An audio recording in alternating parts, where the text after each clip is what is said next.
வணக்கம், இது செக்அப் மருத்துவ நிகழ்ச்சி.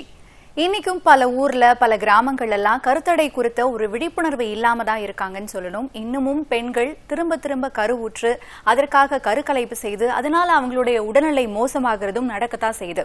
அந்த வகையில செப்டம்பர் 26ஆம் தேதி உலக கருத்தடை தடுப்பு தினம் கடைபிடிக்கப்படுகிறது. அதனை முன்னிட்டு இன்னைக்கு நம்ம செக்அப் நிகழ்ச்சியில கருத்தடை குறித்து ஆலோசனைகளை சொல்றதுக்காக நம்மோட இணைஞ்சிருக்கிறாங்க ஆதி பராசக்தி ஹாஸ்பிட்டலின் மகப்பேறு மற்றும் மகளிர் நல மருத்துவரான டாக்டர் பிரதீபா அவர்கள். அவங்களை நம்ம செக்அப் நிகழ்ச்சிக்காக வெல்கம் பண்ணிடலாம். வணக்கம் டாக்டர். வணக்கம் நேர்களை, நீங்களும் திரையில் தெரியக்கூடிய என்ன தொடர்பு கொண்டு உங்களுடைய சந்தேகங்களை கேட்டறியலாம். இப்ப டைரக்டா நிகழ்ச்சிக்குள்ள போயிடலாம். டாக்டர், ஃபர்ஸ்ட் கொஸ்டினா உங்ககிட்ட கேட்க விரும்புறது, ஒவ்வொரு வருஷமும் செப்டம்பர் 26ஆம் தேதி வேர்ல்ட் கான்ட்ரசெப்ஷன் டே, அதாவது உலக கருத்தடை தடுப்பு நாளாக கடைபிடிக்கப்பட்டு வருது. இதோட நோக்கம் என்ன, இதோட தீம் என்ன, அதை பத்தி சொல்லிடுங்க. இந்த உலக கருத்தடை தினம் அப்படின்றது 2007 இருந்து வழக்கு முறைக்கு வந்திருக்கு. கருத்தடை அதாவது contraception is a birth right. ஒவ்வொருத்தருக்கும் அது பிறப்புரிமை. அதே மாதிரி கான்ட்ரசெப்ஷன் ஒரு கேஃபிடேரியா அப்ரோச். இப்போ ஒரு ஹோட்டலுக்கு போறோம், அங்க மெனு கார்டு கொடுக்குறாங்க. இட்லி, தோசை, வடை, பூரி, உங்களுக்கு எது வேணும்னு நீங்க செலக்ட் பண்ணிக்கணும்னா எது எப்படி இருக்கும் அப்படின்றத பத்தின அவேர்னஸ் உங்களுக்கு இருக்கணும். ஸோ அந்த அவேர்னஸை மக்களுக்கு கிரியேட் பண்றதுக்காக அந்த அறிதலும் புரிதலும் கிராமப்புறங்களையும் சென்று அடையணும்ன்றது தான் இதோட நோக்கம். ஓகே, இன்னைக்கு பாத்தீங்கன்னா கருத்தடைக்கு நிறைய சாதனங்கள் வந்துருச்சு. அந்த காலத்துல எல்லாம் என்ன மாதிரியான விஷயங்களை கருத்தடைக்காக பயன்படுத்தினாங்க? கருத்தடைக்கு மக்கள் முயன்றது 3000 BCல இருந்தே இருக்கு. அப்ப காண்டமோட பிரிமிட்டிவ் மெத்தடா ஒரு அனிமல்ஸோட இன்டெஸ்டைனையோ இல்ல ஆட்டோட சிறுநீரக பைய இல்ல தவளையோட ஸ்கின் அப்படி யூஸ் பண்ணிருக்காங்க. அதோட சேர்த்து பெண்களுடைய பிறப்பு உறுப்புல முதலையோட சாணத்தையோ இல்ல யானையோட சாணத்தையோ யூஸ் பண்ணா அதுக்கு ஸ்பெர்மிசைடல் ஏஜென்ட், அதாவது ஆணோட விந்துக்களை அழிக்கக்கூடிய தன்மை இருக்குன்னு நம்பி இதெல்லாம் பயன்படுத்தி இருக்கிறாங்க. அதனுடைய இம்பார்ட்டன்ஸ் இப்ப எந்த அளவுக்கு எஃபெக்டிவா இருக்குன்றது தெரியல, but it is all of historical value. Okay, இப்போ இந்த பெண்களுக்கு இந்த கருத்தடை சாதனங்கள் எந்த அளவுக்கு நல்லது பண்ணிருக்கு அப்படின்னு நம்ம சொல்லலாம். அதனால அவங்க எந்த அளவுக்கு ரிலீஃபா ஃபீல் பண்றாங்க? என்ன கேட்டீங்கன்னா, வீட்டுல இருந்து வெளியே வந்து விண்ணுக்கு பறக்கிறது வரைக்கும் பெண்களுக்கு கருத்தடை முறைகள் தான் ஹெல்ப் பண்ணிருக்கு. தன்னுடைய பிரெக்னன்சி எப்ப வேணும்னு பிளான் பண்றதுல இருந்து ஹெல்த் கான்சியஸா இருக்கிறது, தேவையில்லாத அபார்ஷன்ஸை அவாய்ட் பண்றது, எல்லாத்துக்குமே கருத்தடை முறைகள் பெண்களுக்கு ரொம்பவே கை கொடுத்திருக்கு. ஓகே, இப்போ கருத்தடை சாதனங்கள்ல பெண்களுக்கு என்னென்ன வகை இருக்கு, அதுல தற்காலிகமானது நிரந்தரமானது எது, அதை பத்தி? கண்டிப்பா தற்காலிகமான முறைகள் அப்படின்னு பார்த்தோம்னா எல்லாருக்கும் தெரிஞ்ச கான்ட்ராசெப்டிவ் மெத்தட்ஸ்ல காப்பர் டீ ரொம்ப முக்கியமான பங்கு வகிக்குது. அதுக்கடுத்து ஹார்மோனல் கான்ட்ராசெப்டிவ்ஸ், அதாவது கருத்தடை மாத்திரைகள் பயன்படுத்துறது. அதே இது இப்ப இன்னும் அட்வான்ஸ் ஆகி இன்ஜெக்டபிள் கான்ட்ராசெப்ஷன்ஸ், இம்ப்ளான்ட்ஸ் இதெல்லாமே இருக்கு. அதை தவிர்த்து அப்பப்ப யூஸ் பண்றதுக்கு ஃபீமேல் காண்டம்ஸ், எப்படி ஆண்களுக்கு காண்டம்ஸ் இருக்கோ அதே மாதிரி female condoms, sponge, vaginal ring, Evra patch, இந்த அளவுக்கு அட்வான்ஸ்மெண்ட்ஸ் இருக்கு. நிரந்தரமான கருத்தடை முறைகள்ல எல்லாருக்கும் தெரிஞ்ச ஸ்டெரிலைசேஷன், அதாவது கருக்குழாய வெட்டுற மெத்தட். இதே போல ஆண்களுக்கும் தனித்தனியா கருத்தடை சாதனங்கள் இருக்கா? அதுல தற்காலிகமானது எது, நிரந்தரமானது எது? ஆண்களுக்கான தற்காலிகமான முறை காண்டம்ஸ், மேல் காண்டம்ஸ் எல்லா இடத்துலயும் ஈஸிலி அவைலபிளா இருக்கு. ஈவன் கவர்மெண்ட் ஃப்ரீயாவே நிரோதனை ப்ரொவைட் பண்றாங்க. ஸோ இதை பத்தின அவேர்னஸ் அதிகமாவே இருக்கு மக்கள் கிட்ட. ஆண்களுக்கான நிரந்தர கருத்தடை முறை அப்படின்றது வாசெக்டமி. இதை பத்தின அவேர்னஸ் கிரியேட் பண்ணிக்கிட்டு இருக்கோம். எல்லாரும் அக்செப்ட் பண்ணிக்குவாங்கன்னு எதிர்பார்க்கிறோம். இப்ப இன்னமும் கிராமப்புறங்கள்ல கருத்தடை சாதனங்கள் பத்தி தெரியாம இருக்கிறதுக்கான காரணம் என்ன, அவங்களோட நிலை பத்தியும் சொல்றீங்க? உண்மையை சொல்லணும்னா தமிழ்நாடு கப்புள் ப்ரொடெக்ஷன் ரேட், அதாவது எந்த அளவுக்கு எலிஜிபிள் கப்புள்ஸ் இந்த கருத்தடை முறைகளை பயன்படுத்துறாங்க அப்படின்றது நம்ம ஊர்ல 60%. WHO நிர்ணயிச்ச ஸ்டாண்டர்ட்ஸை நம்ம மீட் பண்ணிட்டு இருக்கோம். ஆனாலும் இன்னும் கிராமப்புறங்கள்ல இதை பத்தின ஒரு அவேர்னஸ் இல்ல. நிரோதனா என்ன அப்படின்னு இன்னைக்கு பெண்கள் கேட்கக்கூடிய அளவுக்கு இருக்காங்க. ஸோ இன்னும் அதிகமான அவேர்னஸ் கிரியேட் பண்ணா 3, 4, 5 குழந்தைகள் பெத்துட்டு போறதையும் பெண்களுடைய மார்டாலிட்டி, மகளிர் இறப்பையுமே நம்ம தவிர்க்கலாம். ஓகே, இப்போ 4 இல்லை, இப்போ நீங்களே சொன்னீங்க 4, 5ன்னு சொல்லிட்டு 4, 5 மேல குழந்தைகள் பெற்றுக்கக்கூடிய அந்த பெண்களுக்கு என்ன மாதிரியான ஒரு கஷ்டம் இருக்கு, அவங்களுக்கு என்ன மாதிரியான ரிஸ்க்கு தள்ளப்படுறாங்க? 3க்கு மேல குழந்தைகள் பெற்றுக்கிறவங்கள கிராண்ட் மல்டிபேரா அப்படின்னு சொல்லுவோம். இப்படி அடுத்தடுத்து குழந்தைகளை பெத்துக்கும் போது அவங்களுடைய உடல் சோர்வடைஞ்சிரும். ஒவ்வொரு டெலிவரிக்குமே நார்மலா ஒரு உமனுக்கு 500 ml ரத்த கசிவு ஏற்படுது, பிளட் லாஸ். இது அக்செப்டபிள். பட் இந்த பிளட் லாஸ்ல இருந்து அவங்க மீண்டு வரதுக்குள்ள அடுத்த கர்ப்பம், அதுல இருந்து மீண்டு வரதுக்குள்ள அடுத்த கர்ப்பம், இப்படி வரும்போது அனீமியா, சிவியர் அனீமியாக்கு இந்த பெண்கள் தள்ளப்படுறாங்க. இதனால அவங்களோட இருதயம் பாதிக்கப்படுது, அவங்களோட வாழ்வாதார நிலையே ரொம்ப சீர்குலைப்படுது. இதோட பிரசவத்தின் போது போஸ்ட்மார்ட்டம் ஹெமரேஜ் அப்படின்னு சொல்லுவோம். இந்த கர்ப்பப்பை தானா சுருங்கணும். அடுத்தடுத்து குழந்தை பெற்றுக்கிறதுனால கர்ப்பப்பை தன்னுடைய சுருங்கும் தன்மையை இழந்து போஸ்ட்மார்ட்டம் ஹெமரேஜ் வந்து பெண்கள் இறப்பதற்கான வாய்ப்பு அதிகமாகுது. ஓகே, இப்போ ஆண்களுக்கு கத்தியே தேவைப்படாத இந்த சிகிச்சை எல்லாம் இருக்கு, கருத்தடை சிகிச்சை எல்லாம் இருக்குன்னு சொல்றாங்க. சோ அது வந்து ரொம்ப சுலபம் அப்படின்னு சொல்றாங்க. அதை பத்தி கொஞ்சம் விரிவா எக்ஸ்பிளைன். ஆண்களுக்கான நிரந்தர கருத்தடை சிகிச்சை பேரு நோ ஸ்கேல்பல் வாசெக்டமி. அதாவது நோ ஸ்கேல்பல் நோ ஸ்டிச், கத்தியே இல்லாம ஸ்பெஷல் ஃபோர்செப்ஸ் யூஸ் பண்ணி ஆணுடைய அந்த குழாய், விந்து வரக்கூடிய குழாய் வாஸ் டிஃபரன்ஸ்னு சொல்லுவோம், அதை ஐடென்டிஃபை பண்ணி நம்ம கட் பண்ணி ஸ்டிச்சே தேவை கிடையாது. ஏன்னா நம்ம அங்க கத்தி வச்சு ஒரு இன்சிஷனே போடல, ஸ்டிச்சே இல்லாம ஜஸ்ட் பேக் பண்ணி அவங்க 2 hours மட்டும் ஹாஸ்பிட்டல் அப்சர்வேஷன் இருந்துட்டு வீட்டுக்கு போயிடலாம். 2 நாள் ரெஸ்ட் எடுத்துட்டு அவங்களோட நார்மல் ரொட்டீன் ஒர்க்கை சீக்கிரமா ரெஸ்யூம் பண்ணிக்கலாம். ஓகே, இப்போ அந்த ஆண்கள் தொடர்பான கருத்தடை சிகிச்சைக்கு ஆண்கள் பெண்கள் இவங்களோட மனநிலை எப்படி இருக்கு, அதை செய்து கொள்றதுக்காக அவங்க முன் வராங்களா?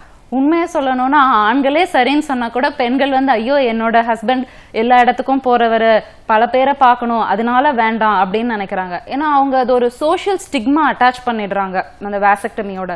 பட் என்னைக்கு வந்து என்னோட ஒய்ஃபுக்காக நான் வாசெக்டமி செஞ்சுக்கிறேன்றத ஆண்கள் பெருமையா சொல்ல ஆரம்பிக்கிறாங்களோ அன்னைக்கு நிலை மாறும். ஓகே, இப்போ டெலிவரி சமயத்துல ரொம்ப ரிஸ்க், சிரமத்தை சந்திச்ச கர்ப்பிணிகள் ஃபேமிலி பிளானிங் செஞ்சுக்கலாமா? அதுக்கு பதிலா அவங்களோட கணவர் செஞ்சுக்கலாமா? பிரெக்னன்சி அப்ப பெண்களுக்கு பல பிரச்சனைகள் வருது. பிரசவம் அப்படின்றதே வந்து இன்னொரு பிறப்பெடுத்து பெண் வரதுதான். ஸோ பிரெக்னன்சி அப்ப பிரெக்னன்சி இன்டியூஸ்ட் ஹைப்பர் டென்ஷன் சொல்லுவோம். அதாவது உயர் ரத்த கொதிப்பு ஏற்பட்டாலோ இல்ல ரொம்ப அதிகமான அனீமியா இருந்தாலோ தீர்க்க முடியாத இருதய நோய் பிரச்சனைகள் இருந்தாலோ நாங்க உடனடியா பெண்களுக்கு கருத்தடை முறை செய்யறது இல்ல. அப்ப இன்னொரு கரு உண்டாகாம இருக்கிறதுக்கு ஆண்களை கருத்தடை முறை செஞ்சுக்கோங்க அப்படின்னு நாங்க அறிவுறுத்துறோம். ஓகே, இப்போ ஆண்களுக்கு கருத்தடை சிகிச்சை பண்றதை பத்தி சொல்லிட்டு இருந்தீங்க, அது சம்டைம்ஸ் ஃபெயிலியர் ஆகிறதுக்கும் சான்ஸ் இருக்கா? எல்லா கருத்தடை முறைக்கும் ஃபெயிலியர் ரேட் கொஞ்சம் இருக்கு. ஆண்களுக்கான கருத்தடை முறைக்கு ஃபெயிலியர் ரேட் ரொம்பவே குறைவா இருக்கு. ஓகே, நிரந்தர கருத்தடை செய்து கொண்ட ஆணும் பெண்ணும் மீண்டும் குழந்தை பெற்றுக்கொள்ள திட்டமிட்டா அதுக்கு என்ன தீர்வு? கண்டிப்பா அதுக்கு தீர்வு இருக்கு. ஏன்னா சுனாமி வந்தப்ப நம்ம இந்த கிரைசிஸை ஃபேஸ் பண்ணோம். பல லட்சமான மக்கள் தங்களுடைய 2 குழந்தைகளையும் இழந்துட்டாங்க.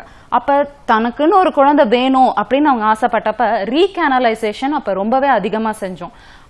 அது ஒரு micro surgical procedures, microscope use பண்ணி நாங்க கட் பண்ண குழாயை மறுபடியும் ஒன்றிணைச்சோம் அப்படின்னா குழந்தை மறுபடியும் உண்டாகிறதுக்கான வாய்ப்பு கண்டிப்பா இருக்கு. ஓகே, இப்போ இந்த காப்பர் டீ அப்படின்றது நம்ம நிறைய கேள்விப்பட்டிருக்கோம். அதனால எடை குறையுது அப்படின்ற ஒரு விஷயமும் இருக்கு. அது மட்டும் இல்லாம அது அப்படியே வயிற்றுக்குள்ள போயிடும் அப்படின்ற மாதிரியும் ஒரு சில தகவல்கள் இருக்கு. ஸோ இதெல்லாம் எந்த அளவுக்கு உண்மை, இதெல்லாம் உண்மையா அப்படின்றது ஒரு கேள்வி. காப்பர் டீ அப்படின்றது நம்ம கர்ப்பப்பைக்குள்ளதான் வைக்கிறோம். ஸோ அது கர்ப்பப்பையை தாண்டி வயிற்றுக்குள்ள போறதுன்றது ரொம்ப ரொம்ப ரேரஸ்ட் பாசிபிலிட்டி. அதை தவிர்த்து அதோட ஆக்ஷனே வந்து கர்ப்பப்பை தான். கர்ப்பப்பையில இரிட்டேஷன் காஸ் பண்ணி கரு உள்ள தங்குறத அது ப்ரிவென்ட் பண்ணும். ஸோ அதனால காப்பர் டீ வைக்கிறதுனால தனக்கு எடை குறைஞ்சிருச்சு, எடை கூடிருச்சு, எனக்கு வெள்ளப்படுது, அப்படி இப்படி நிறைய கம்ப்ளைண்ட்ஸ் இருக்கும். அது எல்லாமே மக்கள் வந்து தனக்கு நினைச்சிட்டு இருக்கிறது. ஓகே, இப்போ பெண்களுக்கும் காண்டம்ஸ் இருக்கிறதா சொல்றாங்க, அதை பத்தி சொல்லுங்க. அது ரீயூசபிளா? ஏன் வந்து மருந்தகத்துல பரவலா கிடைக்க மாட்டேங்குது? கண்டிப்பா பெண்களுக்கான காண்டம்ஸ் ஃபெமிடான், ஃபெமிலான் எல்லாமே அவைலபிளா இருக்கு. இது ஆண்களுக்கான காண்டம்ஸ் அளவு தான் இருக்கும், பட் விட்த் கொஞ்சம் பெருசா இருக்கும். பிளஸ் இதோட பெரிய அட்வான்டேஜ் என்னன்னா இது நம்மளோட வெஜைனாவை தாண்டி வல்வல் ரீஜன், அதாவது உடலுறவு கொள்ளும் போது ஆணும் பெண்ணும் எந்த இடத்துல எல்லாம் கான்டாக்ட் ஏற்படுமோ எல்லா இடத்தையும் கவர் பண்ணிடுது.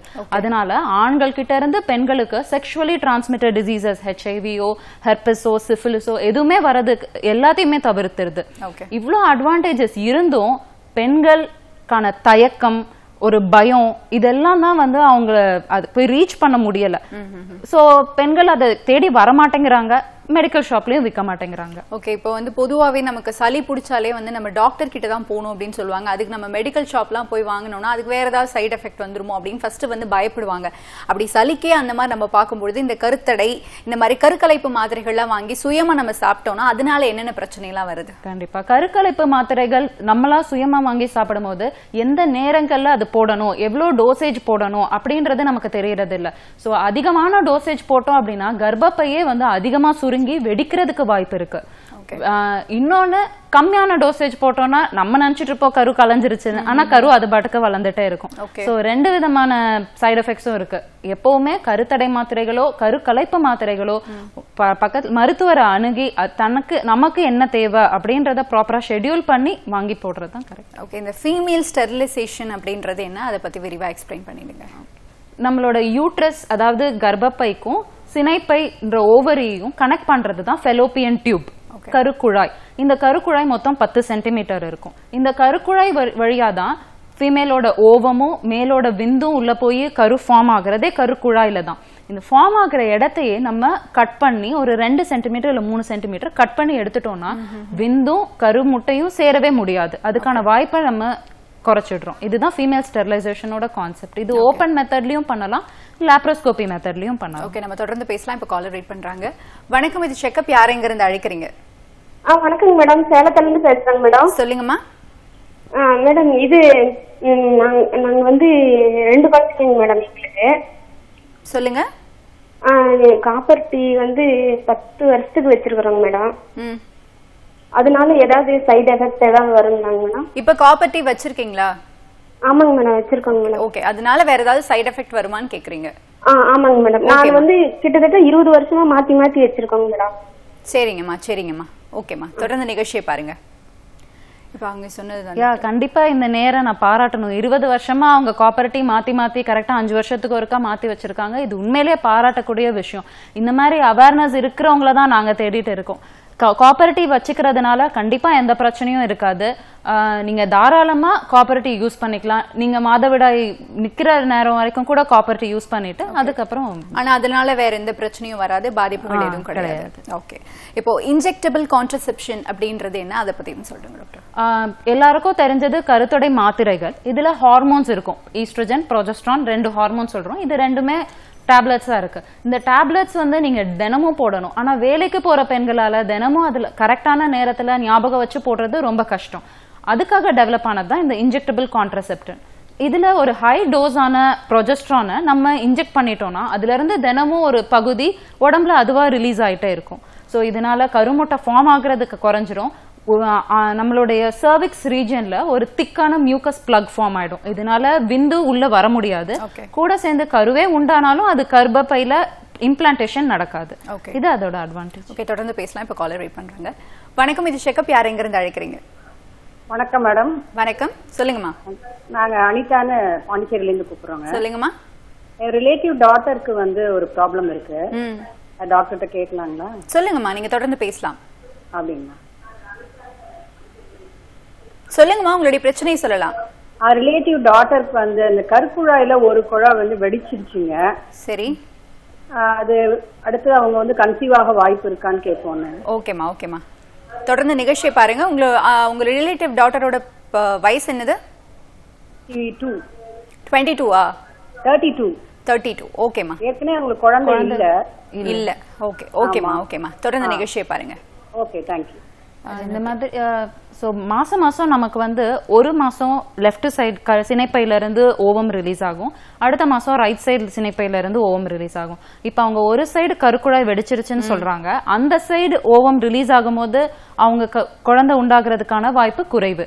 ஆனா அடுத்த சைடு சினைப்பையில இருந்து ஓவம் ரிலீஸ் ஆகும் போது அந்த கருக்குழாய் நல்லா இருக்கு, பேட்டன்டா இருக்கு அப்படின்னா குழந்தை உண்டாகிறதுக்கான வாய்ப்பு கண்டிப்பா இருக்கு.